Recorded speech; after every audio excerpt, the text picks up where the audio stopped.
Olá, tudo bem com você? Seja muito bem-vindo, muito bem-vinda mais uma vez ao canal EBD, Palavra de Vida para você. Eu sou o professor Edson e juntos nós estamos estudando neste quarto trimestre de 2021 a revista cujo tema é O Apóstolo Paulo, Lições da Vida e Ministério do Apóstolo dos Gentios para a Igreja de Cristo. Estamos chegando na lição de número 9. Irmãos, já estamos para acabar o ano, findando aqui a nossa revista. Esta lição de número 9, ela é para o dia 28 de novembro de 2021. E o tema que nós iremos estudar nesta ocasião é Paulo e sua dedicação aos vocacionados. Amém? Temos como texto áureo para a nossa lição de hoje: olhar por vós e por todo o rebanho, sobre o que o Espírito Santo vos constituiu bispos, para apacentardes a igreja de Deus, que ele resgatou com seu próprio sangue. Aqui no texto áureo, eu já quero chamar os irmãos para duas referências bíblicas. A primeira, 1 Timóteo capítulo 4, no versículo de número 16, os irmãos podem estar lendo ali, e também sobre como Cristo comprou, a nossa salvação com o seu próprio sangue, em 1 Pedro capítulo 1, verso 18 e verso 19. Lembrando aos irmãos que a nossa aula é sempre uma aula prática, uma aula clara, uma aula objetiva e uma aula com muitas referências bíblicas. Então fique de posse da sua revista, da sua Bíblia, tenha um caderno aí para estar anotando todas estas referências. E como eu costumo dizer, se está sendo bênção para a sua vida, se inscreva no canal, deixe lá o seu like, também o seu comentário. Nós estaremos lendo todos os comentários. Essas videoaulas, esta daqui e todas as anteriores, estão todas numa playlist chamada O Apóstolo Paulo,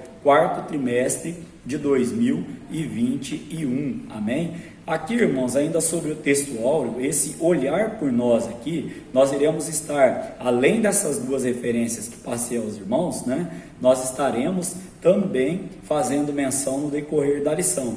Este texto áureo, ele está em Atos capítulo 20, no verso de número 28. E este versículo aqui também vai fazer parte da nossa leitura bíblica em classe. Então, além do texto áureo de Atos capítulo 20, no verso 28, eu trouxe aos irmãos, só para a nossa reflexão, quando o evangelista Lucas, que escreveu Atos, ele disse aqui, olhai, pois, por nós. Nós vamos, no decorrer da lição, dar mais exemplos e mais explicações sobre esta frase aqui. E também trouxe uma referência, condizente aqui, que Cristo nos resgatou com seu próprio sangue, lá em 1 de Pedro, como citei aos irmãos, capítulo 1, verso 18, Esse olhar por nós, só para a gente puxar aqui já um ganchinho aqui, é olhar para a nossa própria vida antes de poder levar o evangelho, de pregar ou de ensinar alguém. Como eu já venho dizendo, a única Bíblia que muita gente vai ler é as minhas atitudes, são as minhas atitudes e as suas atitudes, amém? Então temos como verdade prática também na nossa lição de hoje: no reino de Deus, a liderança mais antiga zela pelas lideranças mais novas. Os jovens vocacionados precisam de cuidado e zelo. Aqui, irmãos, nós podemos trazer uma aplicação, de Moisés a Josué, houve uma transferência de liderança, mas nós vamos ver que lá em Juízes, capítulo de número 17, verso 6, e também no capítulo 21, no verso 23, não houve essa passagem de bastão, essa troca de liderança. A Bíblia vai dizer que após a morte de Josué, o povo fazia o que estava bem ao seu olhar ali. Os irmãos podem estar trazendo essas referências aqui, fazendo a leitura desses dois textos que nós citamos aqui. Também no decorrer da lição, vou trazer mais um texto lá em Juízes também referente a esse contexto aqui. Só para lembrar, essa questão de liderança, nós podemos citar aqui no mínimo três características importantes de um líder. A primeira, influenciar. A segunda, diagnosticar a sua equipe, aquela equipe a qual ele irá ordenar. né? Vou criar ali, vou diagnosticar, vou ver como tá, que pé que tá, vou analisar para depois poder tomar alguma ação. E a terceira, dentre tantas, irmãos, a terceira aqui é o que? É a parte de distribuir tarefas, não ser centralizador. Ou seja, um líder sozinho, como nós vamos ver no contexto da lição, não consegue ter o sucesso aí desejado, né? Então, caminhando aqui para a nossa leitura bíblica em classe, nós vamos estar lendo de Atos, capítulo de número 20, do verso 17 ao verso 34. Alguns versículos aqui, por exemplo, o 18, o 19, o 24, o 28, nós estaremos trazendo no decorrer da lição. Mas eu sugiro aos irmãos que estejam lendo todas as cartas paulinas e também o livro de Atos dos Apóstolos, para você poder estar dentro do contexto que a revista está trazendo para a gente. Temos como objetivo geral para a lição de hoje afirmar o papel cuidador da liderança mais antiga acerca da mais jovem, né? Nós podemos aqui trazer até uma aplicação que entre o chamado e a vocação existe um período de preparação. Também iremos adentrar neste assunto no decorrer dos nossos tópicos e subtópicos aqui. Fique comigo, a aula está bem interessante hoje, como as demais também, como citei aos irmãos. Para cada tópico que nós iremos estudar, nós temos aqui 3 objetivos, né, que nós chamamos de objetivos específicos. Caminhando então aqui, irmãos, para a nossa parte de introdução da aula. Nesta lição, vamos estudar sobre o grande legado. O que vem ser legado? Uma missão confiada a alguém, né? A gente sabe ali que Davi, quando foi passar ali o bastão, né, foi passar o seu legado a Salomão, ele disse: seja homem, né? Então, legado nesse sentido aqui é uma missão que foi confiada a alguma pessoa, né, a alguém, para estar ali desenvolvendo. Então, nesta lição vamos estudar sobre o grande legado do apóstolo Paulo para os obreiros da atualidade, sua maneira de ensinar os novos vocacionados, seu legado doutrinário para novos obreiros e seus apelos aos líderes para cuidar do rebanho de Deus. Temos muito que aprender com a vida e o ministério do apóstolo dos gentios. Que o Espírito Santo fale aos nossos corações. Nós já explicamos lições anteriores, postadas tanto no meu canal no YouTube, como lá na minha página no Facebook, docente Edson Araújo. Os irmãos vão estar encontrando, né, as lições anteriores referentes a esses assuntos estudados aqui. Aqui, irmãos, então, nesta parte introdutória, para a gente estar concluindo, nós vamos ter o nosso ponto central, que é a liderança mais antiga deve cuidar das mais novas. Ou seja, não é tá assumindo e fica por conta. Não, há uma transferência, uma passagem, um período, né, de passagem aí de bastão para que a nova liderança, né, se adapte melhor às condições aí. Então, caminhando para o nosso tópico de número 1, que tem como tema Éfeso, o ponto de aprendizado dos vocacionados. Aqui, irmãos, nós temos também 3 subtópicos. E estes subtópicos aqui, nós podemos já trazer o primeiro deles, né? Esse tópico tem como objetivo específico, que é apontar Éfeso como ponto de partida do aprendizado dos vocacionados. Amém? Então vamos lá, o primeiro subtópico, ponto de partida. Esse ponto de partida, nós também já falamos bastante aos irmãos em aulas anteriores, que todos nós temos um ponto de partida, que não dá para ficar esperando ou querendo, né, encurtar caminho, né, atalho, ir para o final antes de passar por todo o processo. Em lição anterior, vimos que Antioquia foi o lugar de desenvolvimento vocacional do apóstolo Paulo. Em Éfeso, o apóstolo permaneceu mais tempo e por isso dali surgiu um local estratégico, melhor dizendo, para formar novos discípulos. Assim, preparar seus colaboradores vocacionados para atuar nas igrejas da Ásia era uma tarefa importante, pois o ministério de Paulo já estava mais independente dos apóstolos de Jerusalém, embora não perdesse a comunhão com a igreja-mãe. Logo, sem uma boa preparação dos novos líderes, a obra de Deus não pode ser feita com eficácia. É preciso cuidar das novas vocações. Vamos tirar lições deste primeiro subtópico. Primeira lição, irmãos, aqui assim preparar seus colaboradores, foi o que eu disse aos irmãos de trazer mais uma referência bíblica. Vou passar aqui para os irmãos, Juízes capítulo 2, no verso de número 10, os irmãos estejam conferindo lá. Não houve uma passagem de liderança apesar de Josué ter sido um grande líder, não houve uma passagem de liderança de Josué para alguém. Ali nós vamos entender então quando surgem ali os juízes. A Bíblia vai dizer que o povo fazia ali o que estava bem aos seus olhos, ou seja, no nosso português aqui, o que dava na telha, no nariz, o povo ia fazendo, não tinha um líder. Daí Deus vai levantando ali juízes, Aqui, mais essa referência que nós citamos aos irmãos também. Uma outra lição, outro ponto que a gente pode tirar aqui, é quando a revista fala que logo, sem uma boa preparação, em lições anteriores, nós falamos aos irmãos, lá em Gálatas capítulo 1, vai dizer que Paulo fez a sua preparação no deserto, e aqui, como disse aos irmãos já, entre o chamado e o exercício da vocação, tem o quê? Um tempo, e esse tempo é o tempo de preparo, é o tempo que todos nós precisamos. Um exemplo, você vai chegar ao presbitério, se isso é o chamado seu, o chamado de Deus para a sua vida.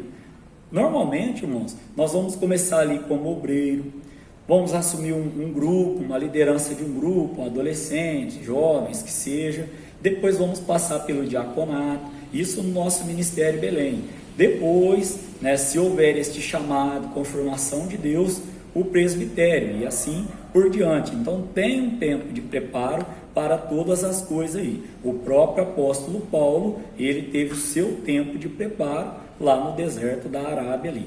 Segundo subtópico, Paulo e o despertamento de novas vocações. Aqui nós precisamos trazer aos irmãos. O ministério de Paulo tomou uma proporção muito ampla. Era um ministério internacional para levar as boas novas, que significa evangelho, boas novas, aos centros culturais do mundo. Ele não podia atuar sozinho.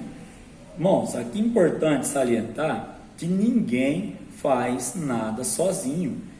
O próprio Jesus Cristo vai dizer: sem mim nada podeis, melhor dizendo, fazer. Sem mim nada podeis fazer. Ou seja, Jesus, segunda pessoa da Trindade, e ele vem dizendo que sem ele nós não podemos fazer nada. Então, sozinho, irmãos, ninguém consegue muito. Lembra lá no início da aula, disse aos irmãos que uma das características do líder é o quê? Atribuir tarefas, delegar tarefas, ou seja, sozinho não dá para se fazer nada. Temos que estar sempre fazendo em dois. Lógico, nesse contexto aqui, irmão, da lição de pregar o evangelho, de abrir igrejas aí, como nós estudamos na lição anterior.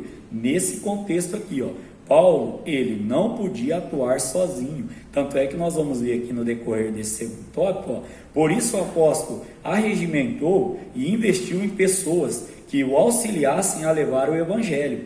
Podemos ainda trazer alguns exemplos, Timóteo, Sópatro, Segundo, que era um nome lá da pessoa, Trófimo, Tíquico, outro, Tito, Aristarco, Filemão, Gaio, ou seja, pessoas que o próprio Paulo instruiu. Estas pessoas recebiam ensinos diretamente de Paulo, ou seja, o ministério do apóstolo despertava novas vocações. Então, o que nós podemos ainda concluir desse segundo tópico?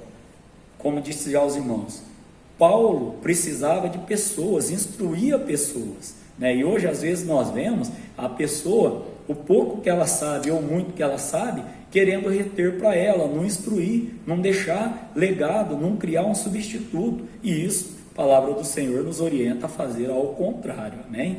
Caminhando para o terceiro subtópico aqui do nosso primeiro tópico, Paulo, um mestre inspirado. Por que um mestre inspirado aqui? Paulo aproveitou a boa vontade de seus filhos na fé para o aprendizado do evangelho. Nesse sentido, ele tornou-se um mestre inspirado para os que o ouviam. Por que um mestre inspirado, irmãos? Porque a sua própria inspiração veio do nosso Senhor e Salvador Jesus Cristo. Olha só o que o próprio apóstolo Paulo ele vem dizendo, né? Lá em 1 Coríntios capítulo 11, no verso 23, nosso texto de Santa Ceia, texto bem conhecido dos irmãos, mas é bom nós estarmos lendo na íntegra. 1 Coríntios 11, 23, porque eu recebi do Senhor o que também vos ensinei, que o Senhor Jesus, na noite em que foi traído, tomou o pão. Então Paulo vem dizendo, porque eu recebi do Senhor o que também vos ensinei. Paulo recebeu do próprio Senhor e Salvador Jesus Cristo. Pois o apóstolo recebera revelações do próprio Senhor. Assim Paulo reunia, vocacionado para dar-lhes instruções de como pastorear a igreja local. Também podemos ainda concluir este terceiro subtópico dizendo que a constituição e a preparação de novos líderes, olha de novo aqui, preparação de novos líderes, era um cuidado constante do apóstolo Paulo. Esse deve ser o nosso cuidado também, pois a estabilidade ministerial da igreja local depende disso. Como síntese deste primeiro tópico, onde nós aprendemos aqui, sobre o ponto de partida, onde tudo começou ali, disse aos irmãos que todos nós temos um começo. Também vimos que Paulo e o despertamento de novas vocações, e também Paulo, um mestre inspirado. Síntese, Éfeso foi um ponto de partida para o despertamento de novos vocacionados. Ainda podemos acrescer que esse deve ser o nosso cuidado também para aqueles que estão aí iniciando, o seu vocacionado. Caminhando para o tópico de número 2, cujo tema é o legado doutrinário de Paulo para os novos líderes. Este tópico de número 2 também tem o seu objetivo específico, que é assinalar o legado doutrinário de Paulo para os novos líderes. Já expliquei o que é legado, e doutrina é ensinamento. Quando a gente fala doutrinário, estamos falando aqui dos ensinamentos de Paulo. Aqui, irmãos, neste tópico de número 2, nós temos aqui também os seus subtópicos. O primeiro, então, a advertência de Paulo a respeito dos judaizantes e dos gnósticos. Vamos entender quem eram os judaizantes e os gnósticos aqui. Então, primeiro, os judaizantes. Muitos judeus acolheram a mensagem apostólica e tornaram-se cristãos, mas nem todos aceitavam a liberdade cristã dos gentios. Aqui ainda podemos trazer que estes judaizantes, eles exigiam que os gentios convertidos observassem a lei, tais como alguns aspectos, por exemplo, a prática da circuncisão, a guarda do sábado judaico, a observância dos ritos que envolviam as datas e as comidas. Parecia que a graça de Deus não era mais suficiente, e contra esses judaizantes, Paulo se levantou corajosamente. Os irmãos podem conferir lá em Gálatas capítulo 1, do verso 6 ao verso de número 9. Aqui, disso, nenhum líder cristão pode abrir mão do que? De saber que a graça de Deus ela é suficiente. A graça de Deus é um presente merecido nas nossas vidas. Os judaizantes, eles vinham dizendo aqui, nesse contexto aqui, o quê? Que eles buscavam impor a circuncisão judaica, ou seja, eles diziam que os convertidos tinham que fazer alguma coisa ainda, ou alguma obra, para merecer a salvação. Isso era desmerecer o sacrifício de Jesus Cristo aqui. Então, nós não podemos aceitar este ensinamento. Nenhum cristão, não precisa nem ser líder, nenhum cristão pode abrir mão de que a salvação é por graça e não por mérito humano. Texto para referência bíblica, irmãos, Efésios capítulo 2, do verso 8 ao verso 9. Os irmãos podem estar conferindo lá na palavra do Senhor, ou seja, não precisamos mais fazer sacrifício ou obra nenhuma para a nossa salvação. A salvação é por meio da graça. Aí, vamos lá conferir Efésios, é um texto muito conhecido, mas um texto que encaixa bem nesse contexto aqui, que nós estamos lendo. Efésios capítulo de número 2, verso de número 8 e verso de número 9. Olha a palavra do Senhor, porque pela graça sois salvos, por meio da fé, e isso não vem de vós, é dom de Deus, não vem das obras, para que ninguém se glorie. Então a salvação é nos dada por meio da graça de Deus. Agora vamos entender o que eram os gnósticos aqui. Havia cristãos adeptos do gnosticismo. Eles acrescentavam elementos filosóficos à fé cristã, que corrompiam a sã doutrina, ou seja, o sã ensinamento. Os gnósticos se consideravam mais espirituais que os demais. Para eles, o espírito era mais importante que o corpo, e ensinavam que o corpo é matéria imprestável. Sobre isso aqui, irmãos, Paulo também vai nos deixar um ensinamento. Qual o ensinamento aqui, irmãos?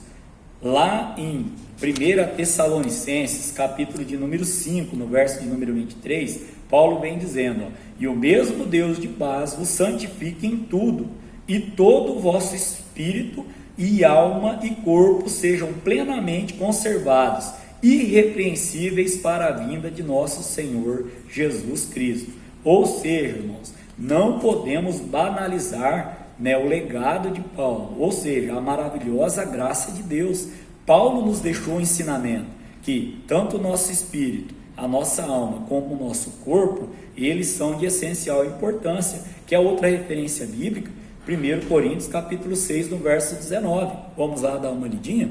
1 Coríntios capítulo 6, no verso 19, eu anotei aqui aos irmãos alguns textos. A gente até sabe um pouco de cabeça, memorizando, mas eu gosto de ler na íntegra para os irmãos. Ou não sabeis que o nosso corpo é templo do Espírito Santo, que habita em vós, proveniente de Deus, e que não sois de vós mesmos? É uma pergunta que Paulo faz, e nessa pergunta, a parte A dela é: ou não sabeis que o nosso corpo é templo do Espírito Santo? Isso aqui já cai por terra o quê? O que os gnósticos, na nossa atualidade, eles vêm dizendo. Quer exemplo? Em Levíticos, vai dizer que nós não devemos fazer marca no nosso corpo. O que significa fazer marca no nosso corpo ali? Tatuar o corpo. Aí a pessoa fica procurando na Bíblia a palavra tatuagem.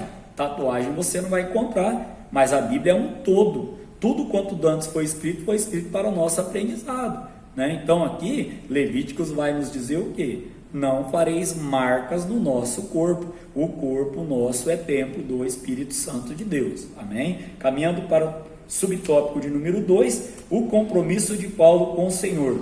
Lá em Atos capítulo 20, verso 19, da nossa leitura bíblica em classe, vem dizendo assim, servindo ao Senhor com toda humildade. Olha a receita de Paulo para a nossa vida de hoje. Servindo ao Senhor com toda humildade e com muitas lágrimas e tentações que pelas ciladas dos judeus me sobrevieram. Receita de Paulo para ser cristão: humildade, chorar aos pés de Cristo e saber que vai sofrer tentações. Na vida nós sofreremos, mas a palavra do Senhor Jesus Cristo vem dizendo: no mundo sofrereis aflições, mas eu venci o mundo. Maior é o que está em nós do que o que está no mundo. Nós teremos nossas lutas, nossas batalhas, nossas tentações, mas sempre aos pés do Senhor, com humildade e nos quebrantando em lágrimas diante da presença do nosso Deus. Então aqui o apóstolo não se preocupava apenas em lidar com os falsos ensinos que deturpavam a fé cristã. Ele preocupava-se em viver de maneira coerente com o que ensinava. Irmãos, aqui já disse aos irmãos, temos que ser exemplo em tudo. Não, exemplo por vista, não por ouvidos. O que é exemplo por vista? As pessoas estão nos vendo. Não adianta nós falarmos uma coisa e fazermos outra. Não adianta a gente pregar uma coisa, cantar uma coisa, e aí a pessoa olha e fala: meu Deus do céu, errado ou certo, irmão, não estou aqui para apontar o dedo, se a pessoa está nos julgando ou não. Estou dizendo que nós somos exemplos por atitudes, por vistas da pessoa, e não por ouvidos. É isso que Paulo fazia. Ele preocupava-se em viver de maneira coerente com o que ele ensinava. Ou seja, nós sabemos que na palavra do Senhor ele vem dizendo, 1 Coríntios capítulo 11, verso 1, ele vem dizendo assim: sejam meus imitadores. 1 Coríntios capítulo 11, verso de número 1. Sede meus imitadores, como também eu de Cristo sou. Olha aí, Então, aqui podemos ainda trazer aos irmãos o que? Em sua despedida, dos obreiros de Éfeso, o apóstolo procurou deixar um testemunho de amor ao Senhor e à sua igreja. O termômetro do crente, irmãos, é o amor. O termômetro do crente tem que ser o amor. O apóstolo Paulo vai nos ensinar, 1 Coríntios capítulo 13, verso 13. Estou com a Bíblia aberta aqui, vamos estar lendo. 1 Coríntios capítulo 13, no verso 13.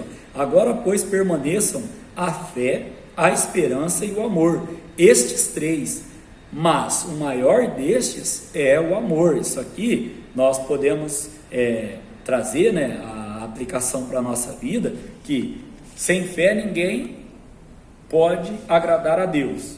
A nossa esperança é Jesus Cristo. Só que sem amor, nós provavelmente estamos com a nossa fé comprometida e com a nossa esperança equivocada. Amém? Então, o amor é o nosso termômetro. Dando sequência aqui ainda, o apóstolo Paulo, nesse sentido, aprendemos com Paulo que não podemos pensar numa coisa, desejar e executar outra.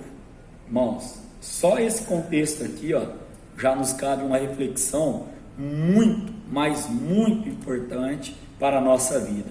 Não podemos pensar uma coisa, desejar e executar outra. Isso aqui, irmãos, é a nossa conduta de fé. Isso aqui é a nossa vida cristã diante de Deus. Agir assim é viver numa profunda incoerência e confusão espiritual. Por isso o apóstolo Paulo vai dizer que hoje, lá no texto da Santa Ceia, existem muitos fracos e que dormem. Por quê? Porque pensam uma coisa, aí pensam uma coisa, desejam e executam outra. É isso que a revista está nos trazendo aqui. É preciso pregar os ensinos de Cristo e refleti-los, tanto na vida privada quanto na vida pública. Caminhando para a síntese deste tópico de número 2, onde nós trouxemos várias referências aos irmãos e também trouxemos a advertência de Paulo a respeito dos judaizantes. Existem, irmãos, ainda hoje esse povo no nosso meio. Tenho testemunhos para contar a respeito de famílias que o líder da família está com a mente deturbada em cima disso aqui, e a sua esposa e o seu filho adolescente passando aperto, passando situações complicadas, né? Ainda a respeito deste primeiro subtópico aqui, deste contexto que nós estudamos, falamos também sobre os gnósticos, as pessoas que querem ser mais santas do que outras, ou seja, temos que tomar cuidado com o exibicionismo. Jesus vai tratar isso lá no Sermão do Monte, quando ele fala que aqueles fariseus iam para a praça lá, ficavam orando em voz alta para se mostrar, para se exibir, né? Pessoas que querem ser mais santas que outras. Temos que tomar cuidado com isso. A síntese deste tópico: a advertência de Paulo a respeito dos judaizantes e dos gnósticos revela compromisso com o Senhor, maior legado dos apóstolos às novas gerações. Amém? Então, vamos agora estar caminhando para o nosso tópico de número 3. Irmãos, tem como tema: Paulo apela aos líderes. Este tópico de número 3, ele também tem o seu objetivo específico, que é enfatizar o apelo de Paulo aos líderes. Aqui nós vamos entrar naquele contexto que eu falei aos irmãos lá do início da aula lá. Este tópico também tem os seus 3 subtópicos. Vamos estar estudando o primeiro, sobre o desprendimento do obreiro para realizar a obra de Deus. Lá na nossa leitura bíblica em classe, Atos dos Apóstolos capítulo 20, no verso 24, vamos dar uma lidinha, diz assim, mas em nada tenho a minha vida por preciosa, contanto que cumpra com alegria a minha carreira e o ministério que recebi do Senhor Jesus, para dar testemunho do Evangelho da graça de Deus. Olha que versículo forte, irmãos. Em nada tenho a minha vida por preciosa, contanto que cumpra com alegria a minha carreira. O próprio Paulo vai escrever, né? Combati um bom combate, né? Terminei a minha carreira e guardei a fé. Olha aí que ensinamento e quantas lições podemos tirar aqui. Então, o apóstolo fala sobre o desapego material na vida do obreiro. O versículo 24 que nós acabamos de ler, ele mostra que Paulo tinha o coração livre da avareza e da ganância. A respeito aqui, irmãos, da avareza e da ganância, já vou trazer uma aplicação aos irmãos. Sua vida mostra que o desprendimento das coisas materiais e plena dependência em Deus são características inegociáveis na vida do obreiro cristão. Amém? Vamos lá então, dar uma lidinha aqui nesse contexto. O próprio apóstolo Paulo vai nos deixar um ensinamento sobre avareza e ganância, né? Olha aqui, 1 Timóteo capítulo 3, no verso de número 3. Vamos lá dar uma lidinha. 1 Timóteo, estou com a Bíblia aqui para a gente poder estar lendo. 1 Timóteo capítulo 3, no verso de número 3. Olha as características do obreiro: não dado ao vinho, não espancador, não cobiçoso de torpe ganância, mas moderado, não contencioso e não avarento, né? Aí vem dizendo que governe bem a sua própria casa. São as características aqui, ó, do apóstolo Paulo, né, quando ele escreve aqui a Timóteo. Ainda, irmãos, temos que trazer aos irmãos que o que é ser avarento aqui e essa parte de ganância. Avarento é aquela pessoa que pode ajudar, que pode abençoar, mas que retém tudo para si. É avarento, ele se prende às coisas materiais, ao dinheiro. E a ganância é aquele que nunca tem limite. O que ele tem nunca está bom, ele sempre quer mais, ele é ganancioso.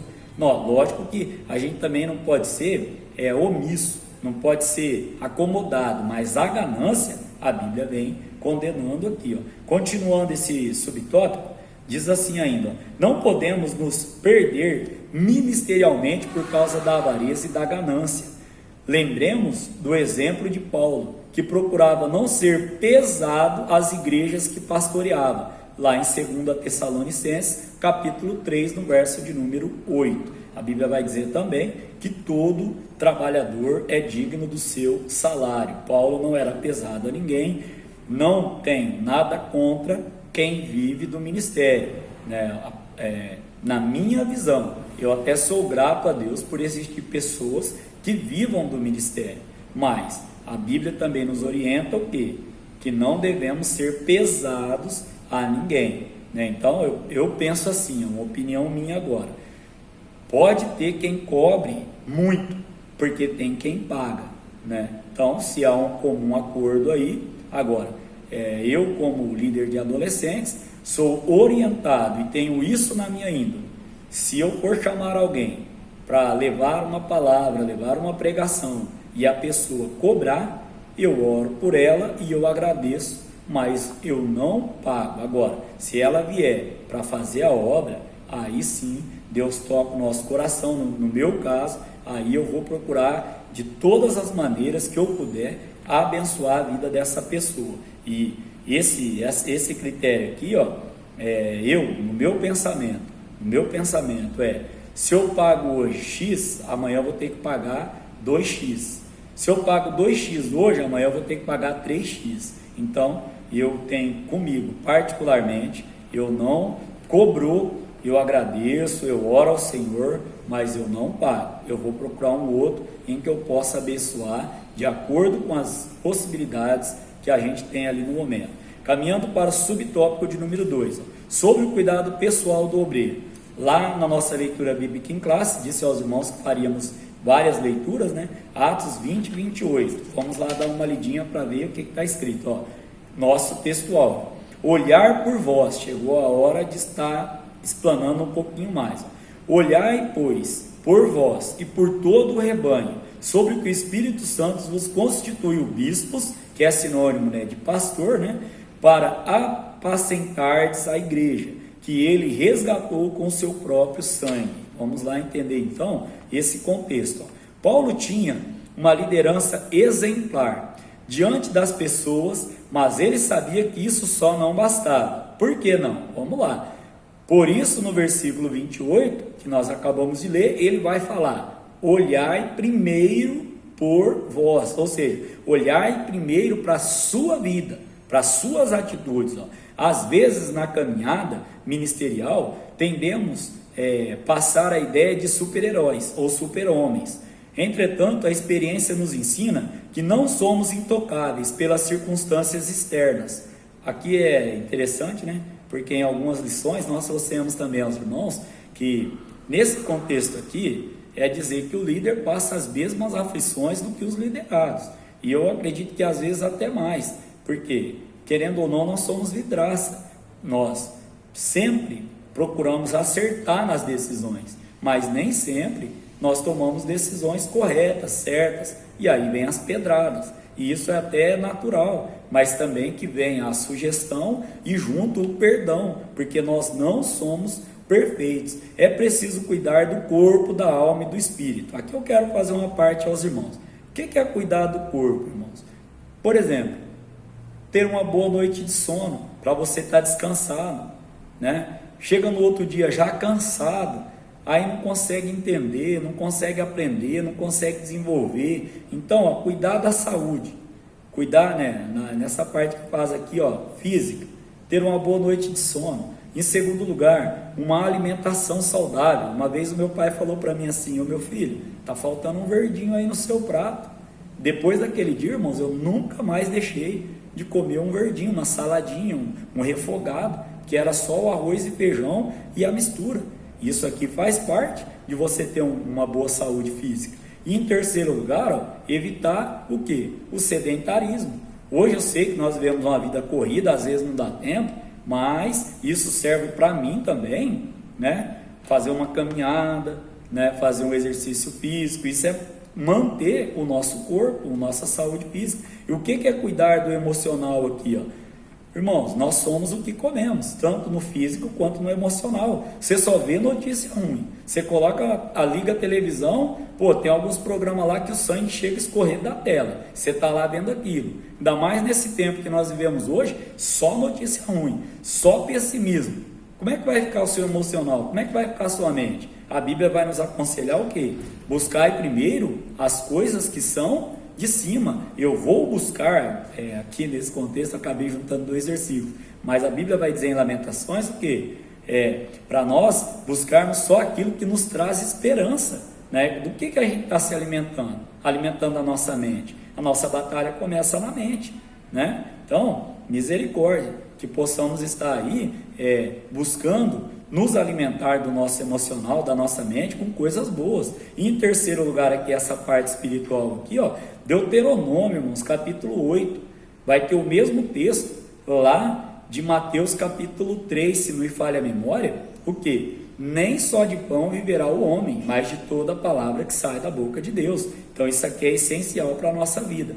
Portanto, devemos cuidar de nós mesmos para cuidar do povo de Deus. Amém? Subtópico de número 3, sobre a ameaça de lobos cruéis no rebanho de Deus, lá em Atos dos Apóstolos, capítulo 20, verso 29 e verso 30, que também faz parte da nossa leitura bíblica em classe. Diz assim, ó, do verso 29 ao verso 30, porque eu sei isto, que depois da minha partida entrarão no meio de vós lobos cruéis, que não perdoarão o rebanho, e que dentre vós mesmos se levantarão homens que falarão coisas perversas para atraírem os discípulos após si.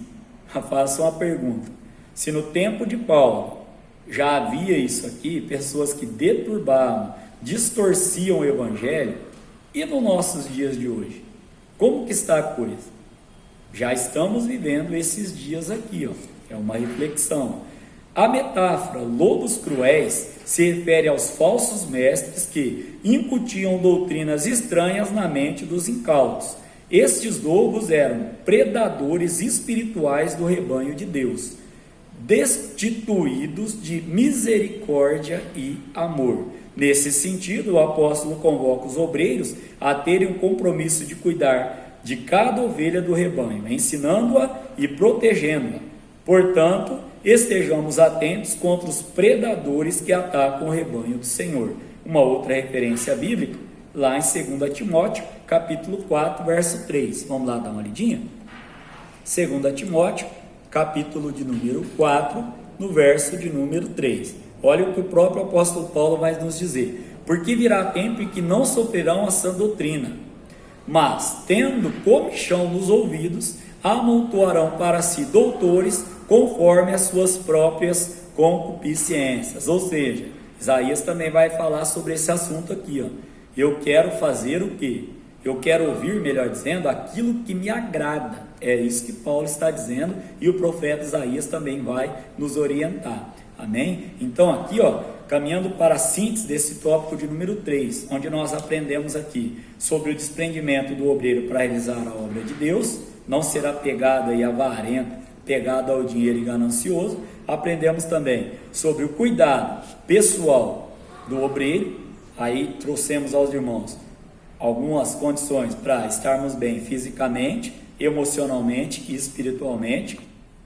Trazemos também aqui aos irmãos sobre a ameaça de lobos cruéis no rebanho de Deus. Estamos já vivendo este tempo. Como conclusão da nossa aula de hoje, a vida do apóstolo Paulo deixa um grande legado para os obreiros da atualidade. Sua maneira de despertar novas vocações, sua herança doutrinária para a nova geração de trabalhadores e seu apelo aos obreiros para cuidar do rebanho de Deus são marcos importantes para nortear os ministérios dos vocacionados de Deus.